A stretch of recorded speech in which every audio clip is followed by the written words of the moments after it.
The Chin family dinner table was always a battleground disguised as a meal. Not violent. Not loud. Just competitive in that particular way high-achieving families weaponize success. Every conversation was a scorecard. Every achievement was measured against siblings. Every career milestone was evaluated for its contribution to the family legacy. My brother David, 4 years older than me, always won. Stanford MBA at 26. Vice president at Goldman Sachs at 28. Started his own fintech company at 30. Raised a Series A round of $15 million at 32. By 35, his company was valued at $340 million and being courted by major acquisition targets. Dad loved to talk about David. My son, the entrepreneur, he'd say to everyone at his Rotary Club meetings, at temple events, at neighborhood gatherings. The pride in his voice was unmistakable. Then there was me, Rachel Chin, the younger daughter who chose academia over business. I'd studied mathematics at MIT, got my PhD in quantitative finance at 25, took a research position at a financial think tank in Boston. I published papers on algorithmic trading strategies, risk modeling, and market microstructure.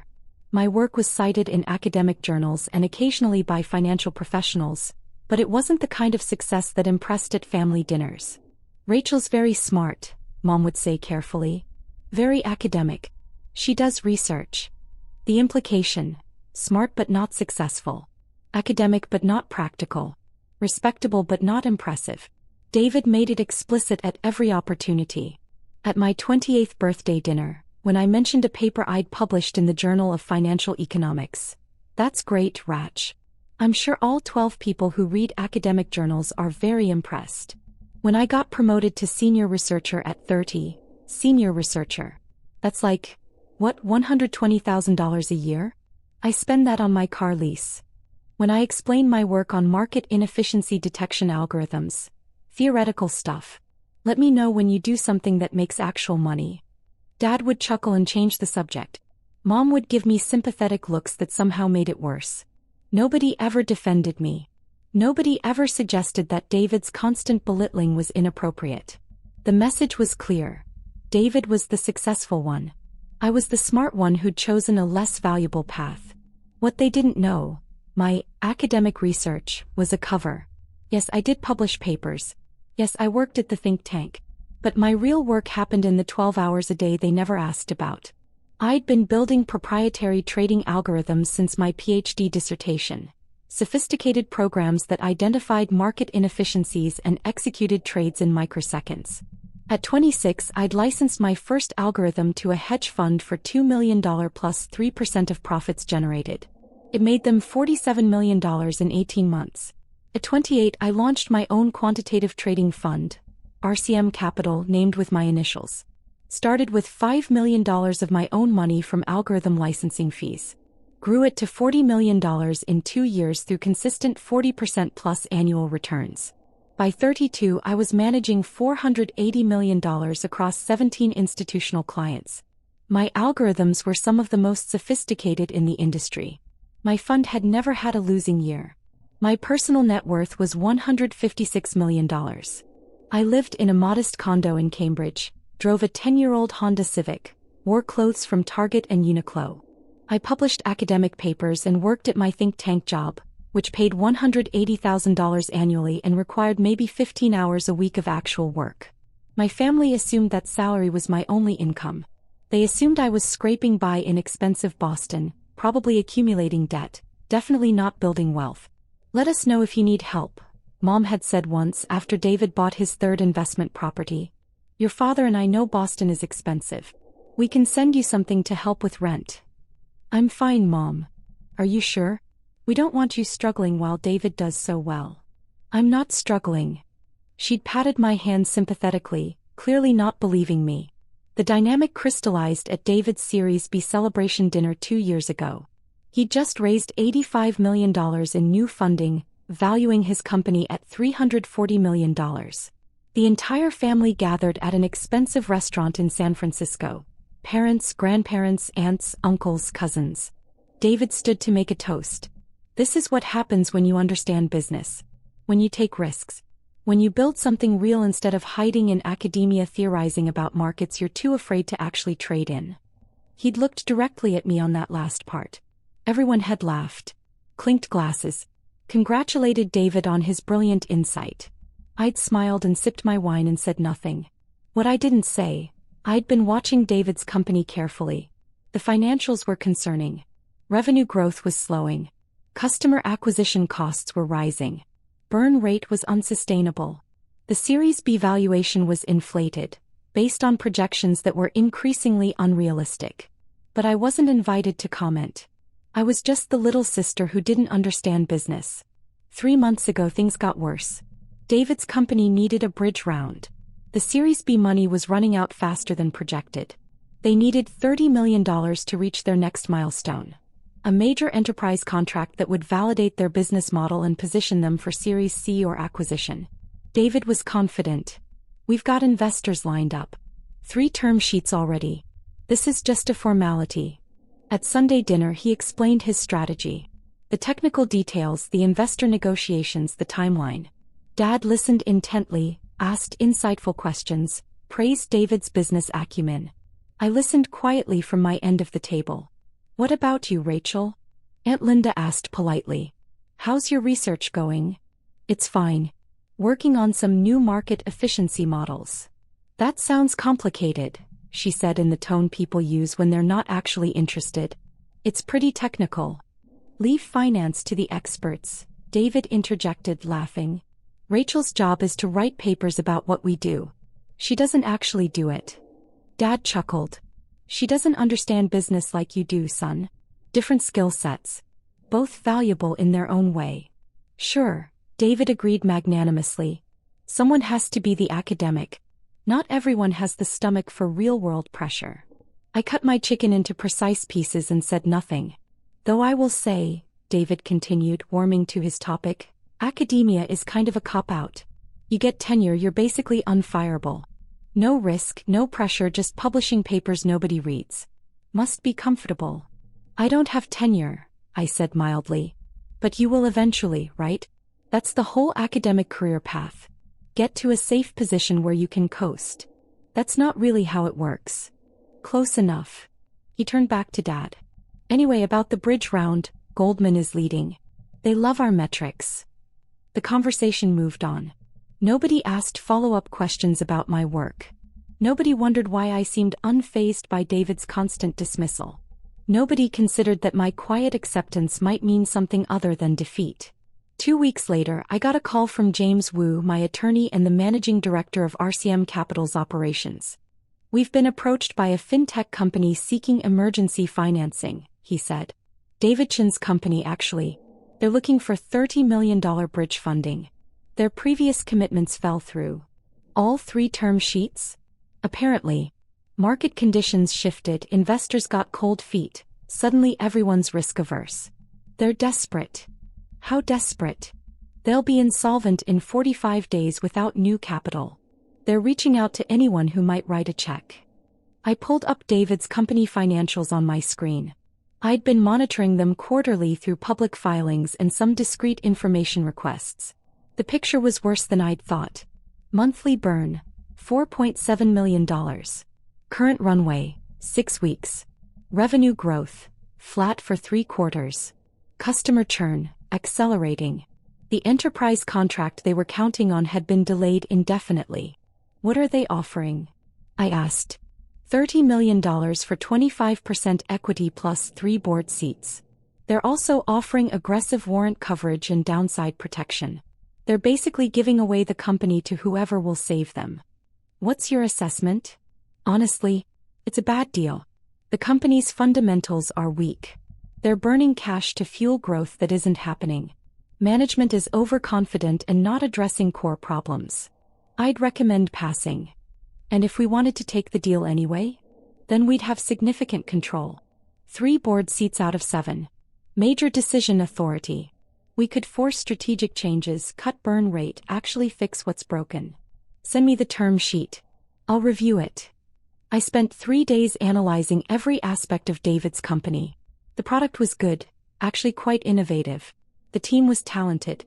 The market opportunity was real. The problem was execution and financial discipline. They'd raised too much money too early and scaled too fast. They'd burned through capital on fancy offices, excessive hiring, expensive marketing campaigns that didn't generate returns. Classic startup mistakes but fixable. With proper financial management, the company could be profitable within 18 months. With my algorithms optimizing their treasury management and cash flow, maybe 12 months. But David would hate every minute of it. I called James back. Take the deal.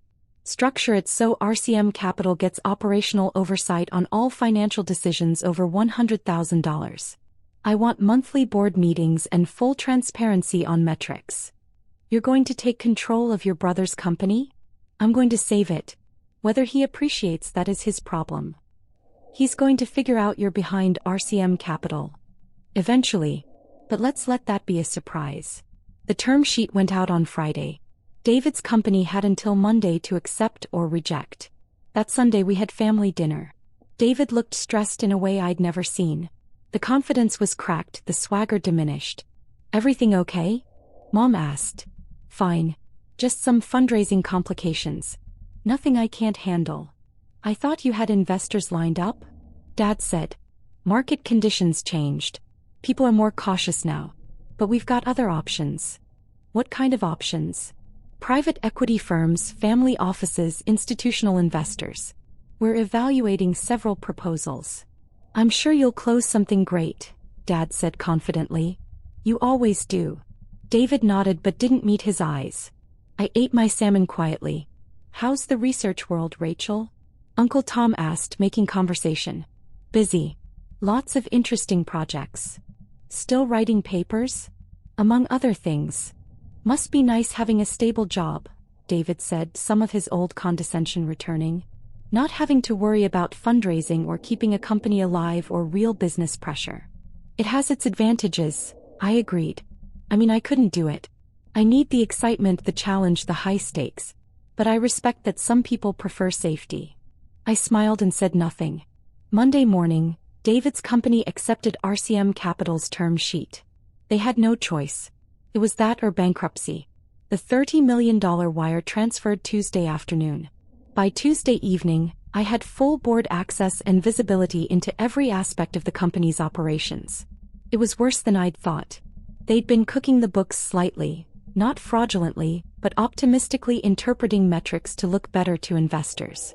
Actual customer retention was 12% lower than reported. Revenue recognition was aggressive. Several major contracts were at risk. I scheduled an emergency board meeting for Thursday. Wednesday night, David called me. First time he'd called in 6 months. Hey Rach. How are you?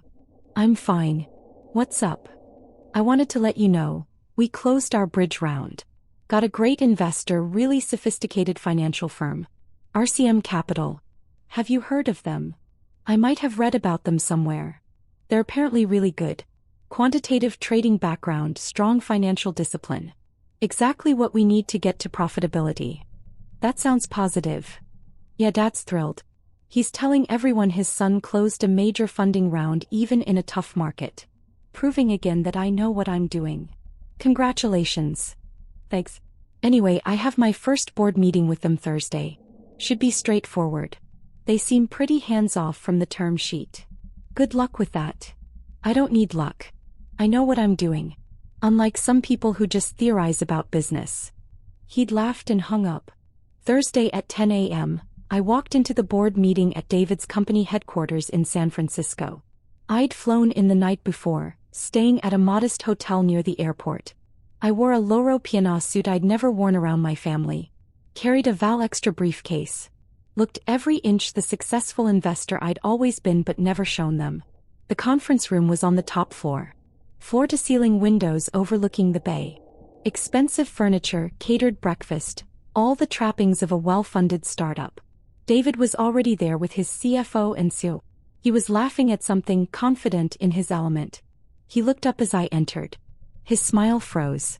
Rachel, what are you doing here? Board meeting. I'm with RCM Capital. You, what?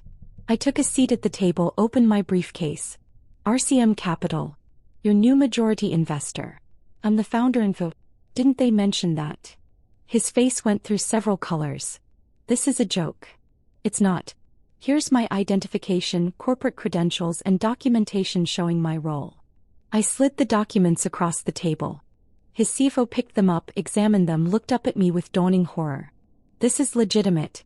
RCM Capital is. You. Correct. But you're a researcher, David said weakly. You work at a think tank. You make like $180,000 a year. How could you possibly? I make $180,000 from the think tank. My actual compensation last year was $47 million from RCM Capital. The think tank job is more of a hobby. The silence was absolute. 47 million, his CEO repeated. Approximately. Some years it's more, some less. Depends on market conditions and fund performance. You run a hedge fund? David's voice was barely a whisper. Quantitative trading fund, technically. We manage $480 million in assets for 17 institutional clients.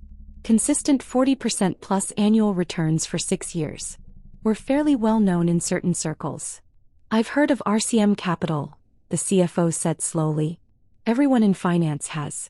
You're one of the best quant funds in the country. We do well. And you're Rachel Chin, David's sister. The one who doesn't understand business. I looked at David. That was a quote from you actually. 2 weeks ago at Sunday dinner. Leave finance to the experts. Do you remember? He couldn't speak. Anyway, let's begin. I've reviewed your financials in detail. We have significant concerns about burn rate, revenue recognition practices, and operational efficiency.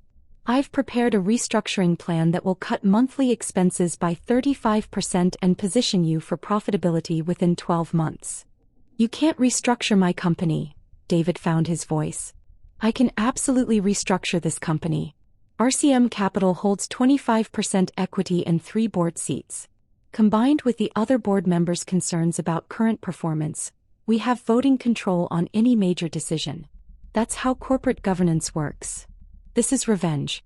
You're doing this to humiliate me. I'm doing this to save a company that's 45 days from insolvency.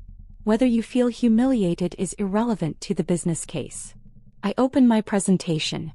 60 slides of detailed analysis, cost-cutting recommendations, strategic pivots, operational improvements.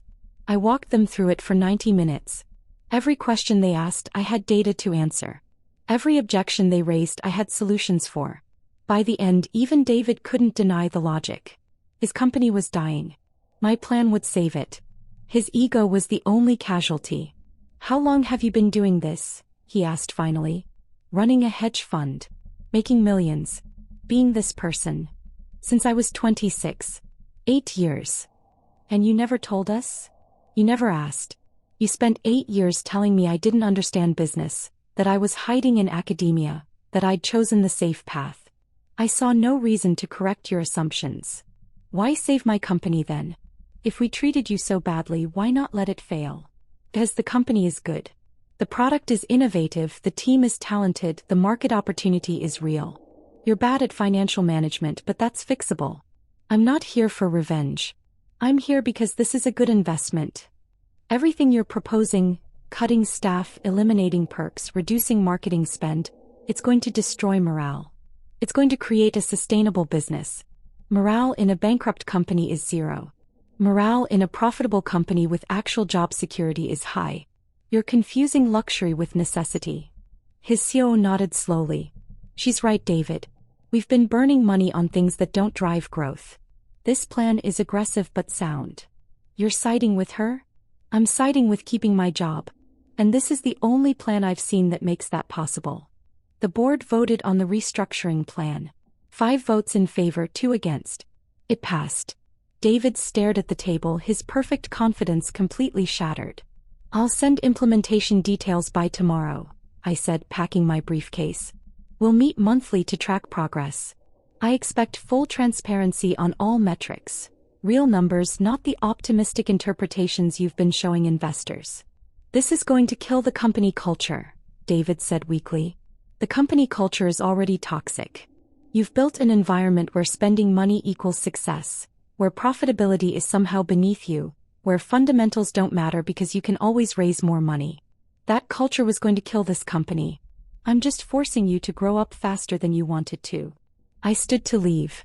Does Dad know? David asked. About your fund, your money, any of this? No. Nobody knows except the people in this room. Whether you tell them is up to you. They're not going to believe it. Then show them the documentation. It's all verifiable. I walked out, leaving David and his team to process the complete inversion of everything they'd believed about me. The flight back to Boston gave me time to think about family, assumptions, and the particular satisfaction of proving everyone wrong in the most undeniable way possible. David didn't tell the family immediately. He spent 2 weeks trying to process it himself, trying to find some angle where this wasn't a complete humiliation. But gossip in the startup world travels fast. Someone at his company knew someone who knew someone in our extended family's network. Within 3 weeks, the story had reached my parents through indirect channels. Mom called me on a Tuesday evening. Rachel, we heard something very strange. Is it true you're some kind of investor in David's company? I'm the lead investor in his bridge round, yes. But how? Where would you get that kind of money? I earned it. Through my fund, RCM Capital. You have a fund? Like a hedge fund? Quantitative trading fund. I've been running it for 8 years. Silence on the line. How much money are we talking about? She asked finally. The fund manages $480 million. My personal net worth is around $156 million. The sound she made wasn't quite a gasp, wasn't quite a sob. Rachel, this doesn't make sense. You're a researcher. You live in a tiny apartment. You drive that old car. How could you possibly? I live modestly because I don't need luxury. The apartment is 1,200 square feet in Cambridge, which is fine for one person. The car runs perfectly well. I spend my money on things that matter, not things that impress people. Why didn't you tell us? For the same reason I'm not going to repeat this conversation with Dad. You wouldn't have believed me. You spent 8 years watching David succeed and assuming I was struggling. You offered to help with my rent. You worried about my financial stability. You never once considered that I might be more successful than him. We would have been proud. Would you? Or would you have been uncomfortable that your daughter was more successful than your son? That the academic disappointment was actually a financial genius? That every assumption you'd made about both of us was wrong? She had no answer. How did you learn to do this? She asked instead. I taught myself. Read everything about quantitative finance, built algorithms, tested them, refined them. Turned my PhD dissertation into actual trading strategies. Worked 20-hour days for years while David was partying at business school. Built something real while everyone assumed I was wasting my life on theory. David must be devastated. David is humiliated. There's a difference. Devastated implies he's lost something. He hasn't. He still has his company, still has his title, still has his opportunity. He just has to accept that his little sister knows more about finance than he does. This is going to change everything. It already has. I'll see you at Sunday dinner. I hung up before she could respond. Sunday dinner was spectacular in its awkwardness. I arrived in my usual modest clothes, driving my Honda, looking exactly as I always had. But the energy in the room was completely different. David looked like he'd aged 5 years. Dad couldn't meet my eyes. Mom kept trying to start conversations and then trailing off. Aunt Linda and Uncle Tom, who'd apparently heard through the family gossip network, stared at me like I'd grown a second head. We sat down to eat. Nobody knew what to say. Finally, Dad cleared his throat. Rachel, your mother told me about your business activities. RCM Capital, yes. I looked it up. You're quite successful. We've done well. Why didn't you tell us? You never asked. In 8 years, nobody in this family asked a single substantive question about my work beyond, how's the research going? You assumed academic meant unsuccessful. That assumption was yours to make. We would have supported you. The way you supported me by calling my work theoretical? By laughing when David called it irrelevant? By offering to help with my rent because you assumed I was struggling?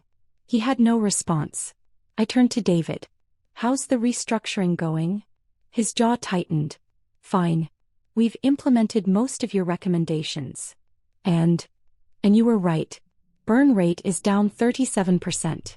We're tracking toward profitability Q3 next year. Morale is actually better because people feel like we have a real plan instead of just spending until we run out of money. Good. That's what I projected. You're not going to gloat? Why would I gloat? This is business. You had a problem, I provided a solution, the company is healthier. There's nothing personal about it. Everything about this is personal, he said quietly. You're my little sister. You weren't supposed to be better at this than me. Better is subjective. You're an excellent entrepreneur with great product instincts. You're just not good at financial management. Those are different skill sets. Dad always said you didn't understand business. I looked at Dad. Did you say that? He couldn't meet my eyes. I may have. I didn't understand what you were really doing. No, you didn't understand because you didn't ask. You made assumptions based on my job title and my lifestyle choices. You decided I was less successful than David because I didn't perform success the way he did. That's not fair, Mom said. We didn't know. You didn't know because you didn't want to know. David's success was loud and visible and easy to brag about. My success was quiet and complex and didn't fit your narrative of what achievement looks like. So you ignored it. Silence around the table. What happens now? Aunt Linda asked. Now. Nothing changes for most of you. I'll continue running my fund, managing David's company as an investor and living my life.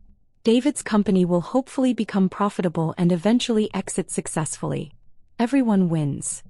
Except my ego, David said with a bitter laugh. Your ego was always fragile. You just hid it behind aggression and put-downs. Maybe this will teach you some humility. You're enjoying this. I'm not enjoying anything. I'm sitting at a family dinner where everyone's uncomfortable because they realized they were wrong about me for 8 years. There's no joy in that. Just exhaustion. My phone buzzed. I glanced at it. My portfolio manager with a question about a trade execution. I texted back quickly, then looked up to find everyone staring. Work? Dad asked. Always. Markets don't stop for family dinners. What was it? Technical question about a $40 million position we're taking in Asian markets. Nothing urgent. The number hung in the air. 40 million. More than David's entire bridge round. Just a routine trade for me. How much do you manage total? Uncle Tom asked. Right now. $480 million in the main fund, plus my personal portfolio of $156 million, plus some smaller side projects. Call it $650 million total. Dad made a sound like he'd been punched. You're worth more than our entire extended family combined, he said slowly. Probably. I haven't calculated everyone's net worth, but yes, likely. And you live in that apartment. It's a nice apartment. It's 1,200 square feet. Which is plenty of space for one person. I don't need 5,000 square feet in 5 bathrooms. That's just wasted money and cleaning time. You could afford anything. Affording something doesn't mean you should buy it. That's actually the core principle of good financial management. David's company got into trouble because they spent money on things they could afford but didn't need. My fund succeeds because we only deploy capital where it generates returns. David looked up. Is that a shot at me? It's a statement of investment philosophy. If you feel shot at, maybe examine why. The dinner continued in painful silence. People ate, made small talk, avoided the elephant in the room. The entire family hierarchy had just been inverted. As I prepared to leave, Dad pulled me aside. Rachel, I owe you an apology. A real one.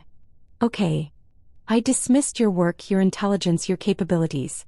I assumed David was the successful one and you were, I don't know what I thought. Comfortable but unremarkable. I was completely wrong. Yes, you were. Can you forgive me? I considered that. I don't know. You spent 8 years telling me directly and indirectly that my work didn't matter. That I'd chosen the safe path. That I didn't understand business the way David did. Those weren't casual comments. They shaped how this entire family saw me. I know. And now you want forgiveness because you discovered you were wrong. But you're not apologizing for how you treated me. You're apologizing because my success is undeniable. That's not the same thing. He winced. You're right. I don't need your validation anymore, Dad. I spent my 20s desperate for it, working insane hours partly to prove I was worth noticing. But I don't need it now. I know what I've built. I know what I'm capable of. Your opinion doesn't change that. Then what do you need? Honestly, I need you to stop comparing me to David.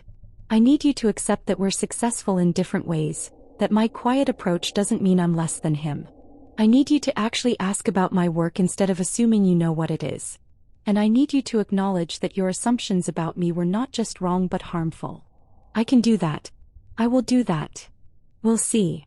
I drove back to Boston that night thinking about validation, success, and the particular pain of being underestimated by people who should know you best. 3 months later, David's company hit profitability for the first time. Monthly burn was now manageable, revenue was growing consistently, customer retention had improved. David called me personally. I wanted you to hear it from me first. We did it. Profitability. Congratulations. That's exactly what the plan projected. Your plan. Which I fought every step of the way because my ego couldn't handle my little sister telling me how to run my company. And now I'm grateful. You saved my company, Rachel. I would have run it into the ground trying to prove I knew what I was doing. You actually did know what you were doing and you saved me from myself. Thank you for saying that. I'm sorry. For everything. For 8 years of putting you down, dismissing your work, making you feel less than. You were never less than. You were just operating at a level I couldn't see. I appreciate that. Are we okay? We're getting there. Keep being honest like this and we'll get there. 6 months after my investment, David's company received an acquisition offer from a major fintech player. $680 million all cash. My 25% stake would be worth $170 million. Not bad for a $30 million investment 6 months earlier. At the family dinner where David announced the acquisition, the dynamic was completely different. People asked about my work with genuine interest. Dad wanted to understand my trading strategies. Mom asked about my plans for the acquisition proceeds.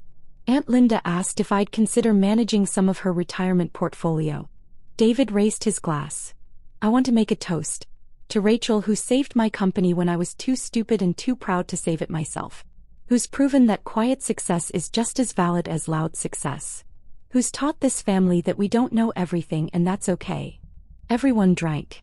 I smiled, accepted the recognition and thought about the years of dismissal that had led to this moment. Leave finance to the experts, David had said. Turned out I was the expert. I'd always been the expert. They'd just been too convinced of their own narrative to see it. My phone buzzed during dessert. James Wu, my portfolio manager. Ma'am, confirming the $230 million withdrawal from their accounts? The text was a test alert about a different client's large withdrawal. But I glanced at it and realized how easily I could do that to my family. How much power I actually held. $480 million in assets under management. 17 institutional clients who trusted me with their wealth. David's company's acquisition proceeds flowing through my accounts. My family's retirement planning potentially dependent on my advice and management. The girl who'd been told she didn't understand business now controlled more capital than everyone in her family combined. That's not revenge. That's just the inevitable result of underestimating someone for long enough that they build an empire in the shadows while you're busy congratulating yourself. I could have destroyed David's company. Let it fail, let him learn the hard way. But I didn't. Because I'm a professional. Because the company was worth saving. Because despite everything he's still my brother. And because the best revenge isn't destruction. It's succeeding so completely that everyone has to acknowledge they were wrong. It's being the expert they told you to defer to. It's holding the power they never thought you'd attain. I texted James back. Maintain all positions. No changes. Then I set my phone down and enjoyed my dessert. Because that's what experts do. We make decisions calmly, manage our power responsibly, and don't need to prove anything to anyone anymore. The proof is in the portfolio. And mine speaks for itself.